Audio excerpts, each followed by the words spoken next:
Hey podcaster, I'm Tim Wahlberg, your podcast performance coach, with another actionable tip so you can grow your authority, generate leads, and convert with ease. Today's tip is you'll never get action if you don't ask for it. Want a podcast that gets action? Then don't skip the call to action. It may seem like an obvious statement, but I hear so many podcasters skip or butcher the call to action in their podcast. I've shared the importance of the call to action before in episodes 102 and 39. So if you want to become a master at effective CTAs, make sure you check them out. Just click the two links in the show notes of this episode on your podcast player. When you're done listening to this episode, of course, just scroll down and binge those 2 5-minute episodes. See what I did there? Snuck in a quick call to action. This episode is going to get a little meta, so stay with me. Today, I'm giving you the tools you need to make your calls to action more effective. There are 3 keys that every call to action has to include, and they are why, what, and how. Let me break these down for you. Number 1, the why. I'm starting with this one because I hear way too many podcasters skip this part of the CTA. If you want people to take action, you need to tell them why. What's in it for them? Not what's in it for you, but what's in it for them. Why should they take action? How will it help them? If they don't fully understand the benefit to them, then they are way less likely to take action. So in the CTA I dropped earlier, I said, if you want to become a master at effective CTAs, that's what's in it for you to take action. This is the why of that CTA. Now, number 2, the what. Now that your listener knows why they want to take action, you need to tell them what to do. Never, ever assume they know what taking that action looks like. This is the literal action you are telling them to do. It might be a visit, click, follow, subscribe, download, or even check them out. I could have said listen, or I might have said visit my website to access those older episodes. The point is, there are a lot of ways that you can explain the what to do of your call to action. Just don't skip it.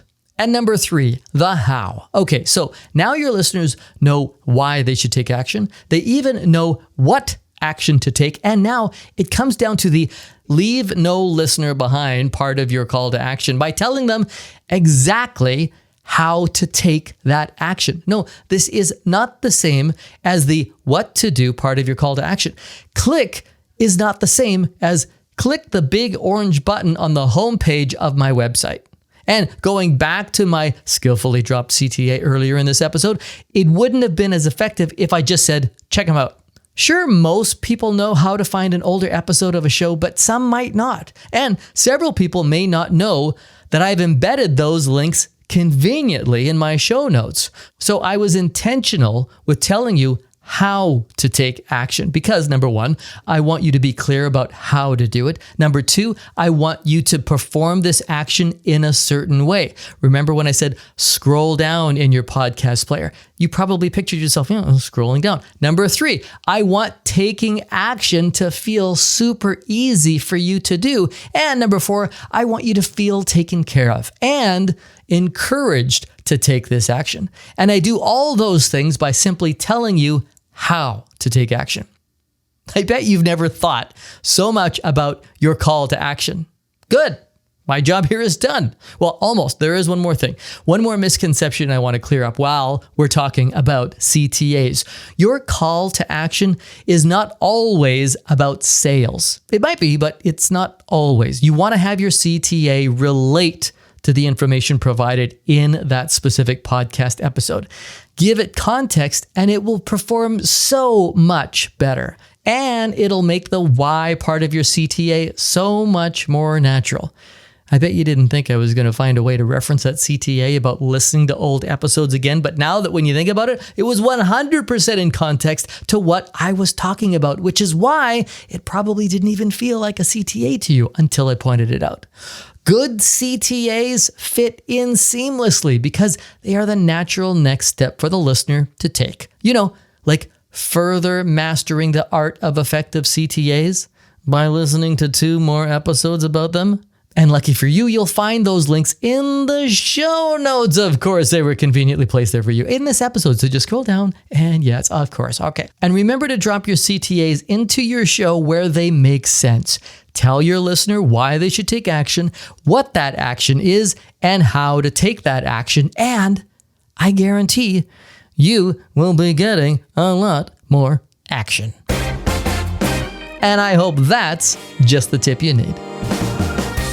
Speaking of getting action, a recent client told me they hired me because I was the only podcast coach they spoke to who actually gave them actionable advice during a free call. What can I say? I'm a fan of action. If you are too and you want some free advice on taking your podcast to the next level, then take this action. Visit podcastperformancecoach.com and click the big orange button on the homepage to book your free 15-minute podcast coaching call. I'll leave the link in the show notes for that too. Just scroll down in your podcast app to find it. I'm Tim Wahlberg. See ya.